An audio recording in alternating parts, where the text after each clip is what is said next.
বড় ভক্তি ভাবে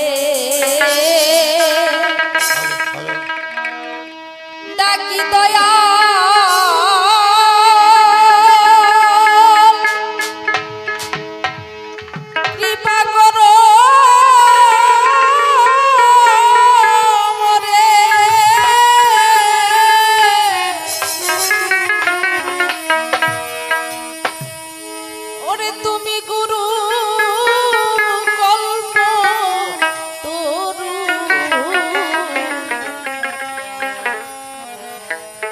আজ সোয়াশরে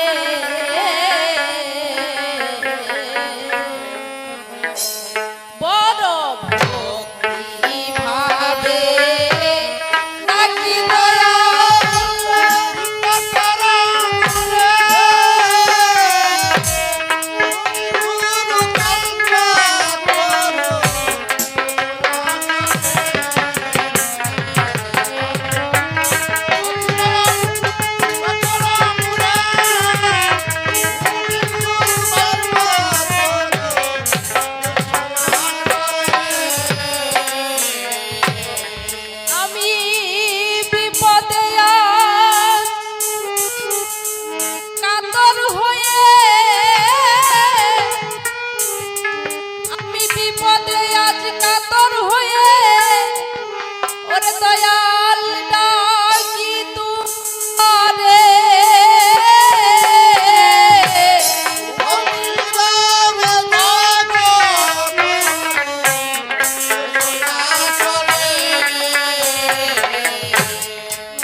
যন্ত্র দয়া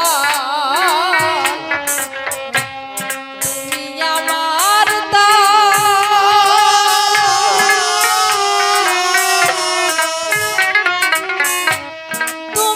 আমার কণ্ঠে বসে দয়া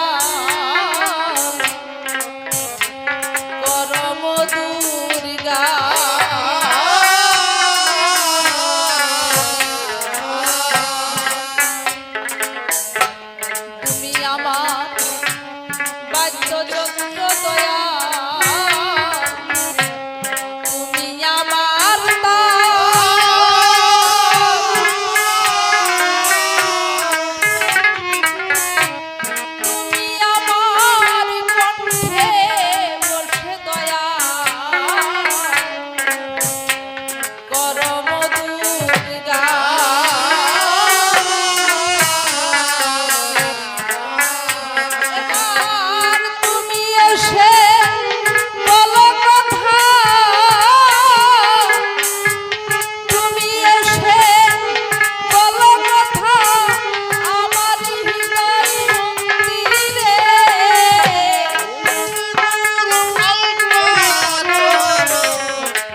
তোমার ঘর তোমার বাড়ি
দিন কাটা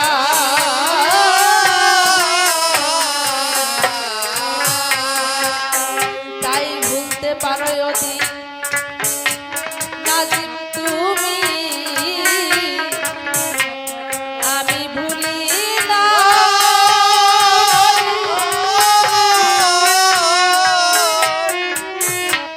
তোমারও স্মৃতি বুকে নিয়ে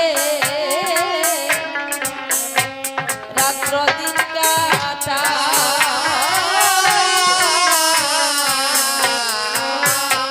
তাই তোমার নিজ গুণে করো দয়া নিজ গুণে করো দয়া এসো হৃদয় মন্দিরে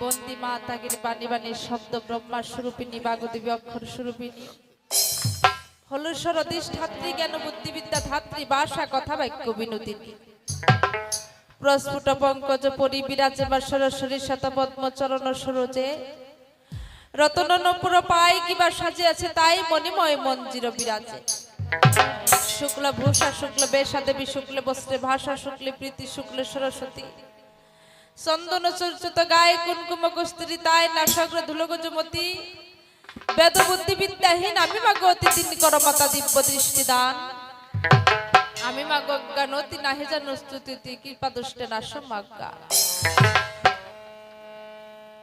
প্রথমে বন্দনা করি অনন্ত অনাদি সৃষ্টিকর্তা সেই দয়ালু নিরঞ্জন যিনি করিয়াছেন এই বিশ্বব্রহ্মাণ্ডকে সৃজন তৎপর বন্দনা করি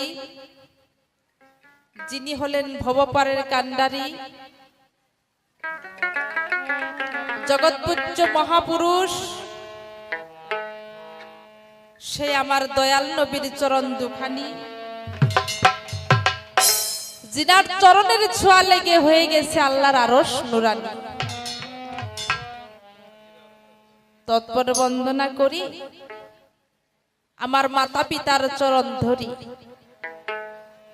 যাদের অশেষ কৃপা বলে পেয়েছি আমি আমার এই মানব ধরি তারপর বন্দনা করি আমার গুরুদেবের চরণ দুখানি যিনি আমার কণ্ঠে পড়িয়া দিলেন তিনার কণ্ঠের সুরের ধ্বনি তৎপর বন্দনা করি এই সভাতে আছেন যারা সাধুগুরু বৈষ্ণব এবং খুদার বান্দা রাসূল প্রেমিকগণ এদিকে আমার অতি আদরের মাতৃভগ্নীগণ মাগো সন্তান বলে দিয়ে একটু আমাকে যুগল চরণ বন্দনা স্তুতি করে শেষ এখন কাব্যেতে আস্তে আস্তে করতেছি প্রবেশ ধন্যবাদ জানাইও শেষ করিবেন গ্রহণ সবাই যত জ্ঞানী বর্গ প্রত্যেকের চরণে দিয়েছি অর্ঘ আপনারাই তো জ্ঞানের দুর্গ দেখিবারে পায় তাই জ্ঞান সমুদ্রে সাঁতার দিতে বাসনা আছে আমার চিতে ডুবি না যেন মাঝ নদীতে লক্ষ্য রাখা চাই তাই 84 লক্ষ জুনি করে ভ্রমণ সর্বশেষে আমরা এই মানুষ কুলে পেলাম জন্ম তাই মানুষের যা করণ কারণ আমি একদিনও করতে পারি নাই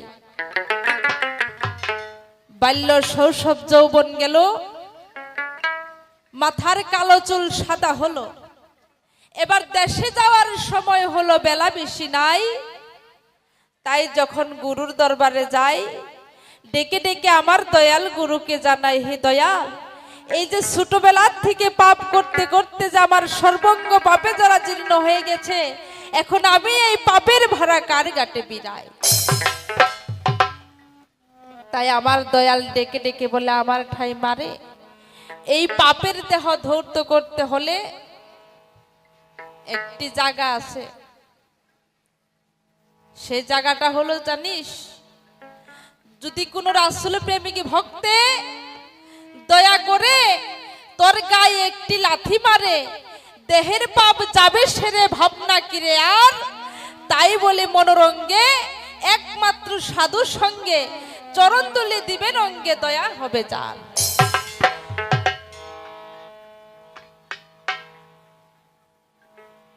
তাই এই কবি গান গাইতে হলে ভেবে দেখলাম হৃদকমলে অনেক বস্তুই জানতে হয়, অনেক বস্তুই মানতে হয়, তাই না গো? এবার গহীন গাঙ্গের ডুবালো যারা, অগাধ সমুদ্রস্থ হলতে এই কবিটাকে ধরে তুলতে পারে তারা। তাই আমার নাই বিদ্যা বুদ্ধি, কিসে করব কার্য সিদ্ধি, সাধনার যে শক্তি সেই শক্তি আমার মধ্যে নাই। তাই আপনাদেরকে যে কবি গান শুনে সন্তুষ্ট করব, একটি জ্ঞান দান করব, তদ্রূপ শক্তি গুরু আমাকে এখন পর্যন্ত দান করে নাই। তবে শাস্ত্রের মধ্যে একটি কথা আছে, ধরে তুলতে চাই আমি আপনাদের কাছে।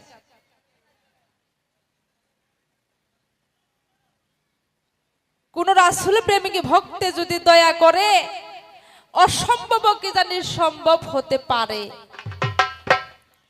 তাই সে আশা নিয়ে দাঁড়িয়েছে আজকের আসরে। এই পর্যন্ত আত্মনিবেদন করে ক্ষান্ত, সর্বসিদ্ধান্ত এখন করতে চাই কবির মন্তব্য। আজকের কবির ভূমিকায় আমি হলাম নারদমণি, বিপক্ষে আমার গোসাইকে বানিয়েছি জ্ঞানের খনি। তাই আমার প্রথম প্রশ্ন থাকবে, আল্লাহ, রাসূল, আদম এরা তিনজনে চালাইতেছে এই দম। আল্লাহ সৃষ্টি করছে, আমার দিনের নবী এই ইসলাম প্রচার করেছে, আর এই দুনিয়ায় আলেম এবং পীর মুর্শিদ যারা মানুষকে ভালোভাবে জ্ঞান দান করে তারা। তাহলে আল্লাহ, রাসূল, আদম এই তিনজনে এই দেহের মধ্যে থাকতে এই সোনার মানুষ দুজকে যায় কি কারণ? এই কথাটা তোমার কাছে আমার জিজ্ঞাসা।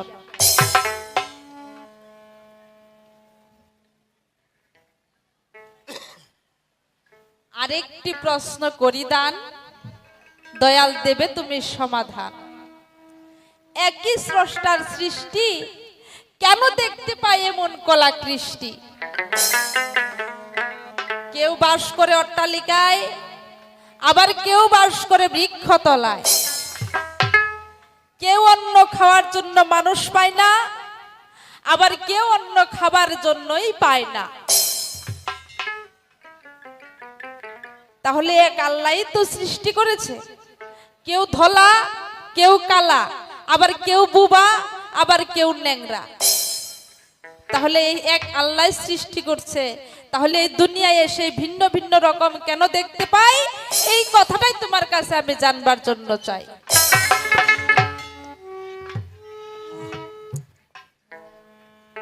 আরেকটি প্রশ্ন এনে দয়াল দেব তোমার শ্রীচরণে। তুমি জীবের লিঙ্গ মূলে করতেছো বাস, কেন হয় জীবের এই কামের উদাস? কাম কামিনীর পাল্লায় পড়ে সব জীব দুজকের আগুনে পুড়ে। তার একটা প্রমাণ এই সভাতে দিতে চাই। আমি নাজিমা সরকার এখানে গান পরিবেশন করতেছি, অনেকেই ভাবতেছে যে আমার মায়ের মতো, আবার অনেকেই ভাবতেছে আমার বোনের মতো, কেউ ভাবতেছে ফুবুর মতো, আবার কেউ কেউ না জানি কি ভাবতেছে। তাহলে তুমি জীবের লিঙ্গ মূলে করো বাস, কেন হয় জীবের এই কামের উদাস? কাম কামিনীর পাল্লায় পড়ে সকল জীব দুজকের আগুনে পুড়ে। দেখবেন লক্ষ্য করে, একটা মালিকে কত লক্ষ লক্ষ টাকা খরচ করে একটা গাড়ি কিনে, সেই গাড়িটা কিন্তু একটা ড্রাইভারের উপরে ছেড়ে দেয়, তাই দেয় না গো? এখন সেই ড্রাইভারটা যদি ভালোভাবে গাড়ি না চালাইতে পারে, তাহলে শুধু অ্যাক্সিডেন্ট হয়ে মানুষ মারা যাবে না? কাজেই তুমি হলে এই জীব গাড়ির ড্রাইভার। তুমি যদি জীবকে জ্ঞানের ইন্ধন ব্যবহার করে মায়া গাড়ি চালাইতে, তাহলে তো জীব দুজকে যাইতো না। কাজে বলবার জন্য চাই, তোমার মধ্যেই বোধহয় জ্ঞান নাই। তুমি যদি জীবকে জ্ঞানের ইন্ধন ব্যবহার করে এই মায়া গাড়ি চালাইতে, তাহলে জীব দুজকে যাইতো না। আর যদি বলো যে না, আমি জ্ঞানের ইন্ধন ব্যবহার করে এই মায়া গাড়ি চালাই, তাহলে আমি এই সব কথার জবাব চাই। এখানে নবী প্রেমিক আছেন যারা, আমার এই 3টি প্রশ্নের জবাব নিবেন তারা। কি আপনারা রাজি আছেন তো?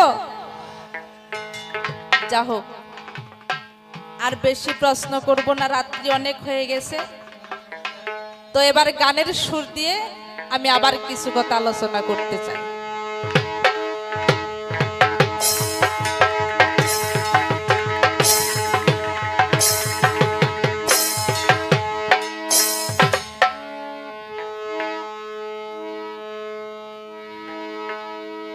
ওরে বন্ধুর প্রেম আগুনে জ্বলে পুড়ে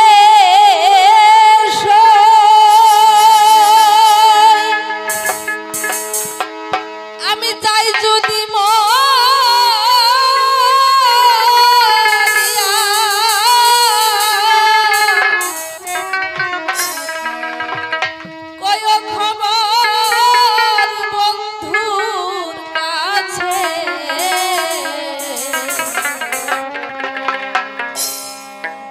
রাখে যান দেখিয়া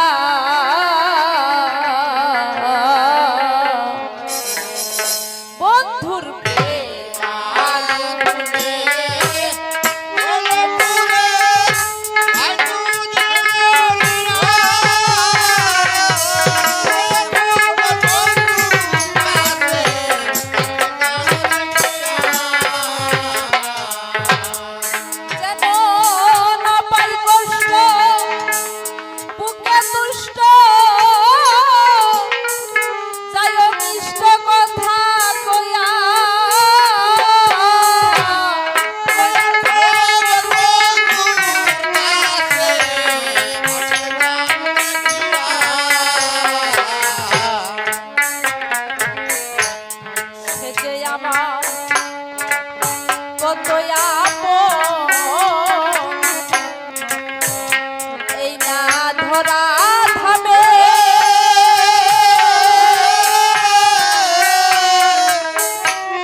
মরি সখী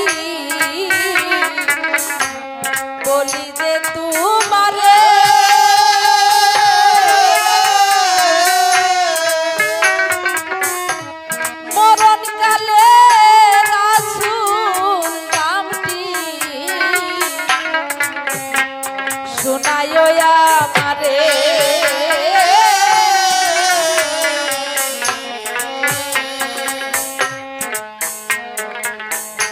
আমি যদি মরি সখী বলি যে তোমারে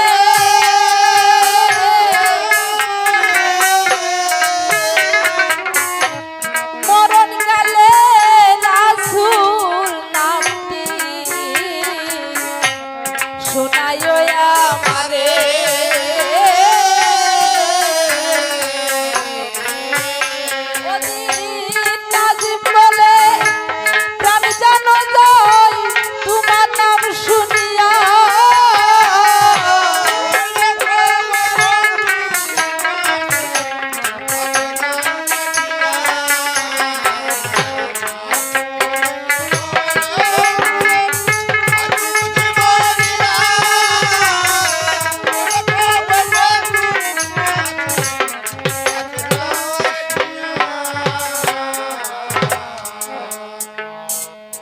তবে ঝলক দিয়া টুকা রাখা ঢোল মাস্টার চাই ঢোলে কাশি একসাথে তাল থাকা চাই তাল ছাড়া এই জগতে কোনো কিছু নয় দুনিয়ার সব বস্তু তালের মধ্যে রয় দেখেন দাদা রাস্তা দিয়া মানুষ যখন হাঁটিয়া বেড়ায় কি সুন্দর তালে তালে হাত পাও লড়ায় একটা পাও যদি বেতালেতে পড়ে কুষ্টা খাইয়া উনিশে উপর হইয়া পড়ে বেতালেতে সুসন্তান জন্ম দিলে পরে বাচ্চা পড়তো দূরের কথা বাপ মাও দইরা মারে আবার দেখেন মা মাসিরা চাউল যখন ধারে কি সুন্দর কুলার তলে হাতের টুকা মারে একটা টুকা যদি বেতালেতে পড়ে টুসকুড়া থেকে যাবে চাউলের ভিতরে আবার দেখেন বর্ষার সময় নাও বাইস খেলে একসাথের বৈঠা কিন্তু একসাথেই চলে একটা বৈঠা যদি বেতালেতে পড়ে বৈঠায় বৈঠায় টুকা লেগে নাও যাবে ডুবে আবার দেখেন আমরা যখন খাদ্য যখন খাই উপরের তলের দাঁত দিয়া কি সুন্দরে চাবাই একটা দাঁত যদি বেতালেতে পড়ে বাচ্চা অত দূরের কথা জিব্বা যাবে ছিঁড়ে কাজেই বুঝি তাল ছাড়া কোনো কিছু নয় দুনিয়ার সব বস্তু তালের মধ্যে রয় তবে ভাগ্যা তালে টুকা কেনে দাও না বাজাইয়া এই পর্যন্ত আসর আমি যাইব ছাড়িয়া আমার কবিগুরু হলো জীবাচন আমার কবিগুরু হলো জীবাচন ভুলুকাবাড়ি বসতবাড়ি জানে সুরজন তিনার নাম হলো নাজিম সরকার তোমার ভক্তি রহিলি আমার বাঙ্গা তরুণী করিনিও পার কাজনিয়া নাশনিয়া দৃশ্যতার অকুল জুড়ে মরি কলঙ্ক তোমার হয়ে যাবে ভারী এই শুভতা আসন্ত জ্ঞানী গুণী জন সুবর্ষণ ভক্তি রাখিলাম এখন তারপর আসন্ত মাতামাসিগণ অকপট সুবর্ষণ করলাম বন্ধন তথা বিশ্বভক্ত সবারই মাঝে প্রণাম জানাই আমি সুবর্ষণে তারপর আসন্ত মুসলমান ভাই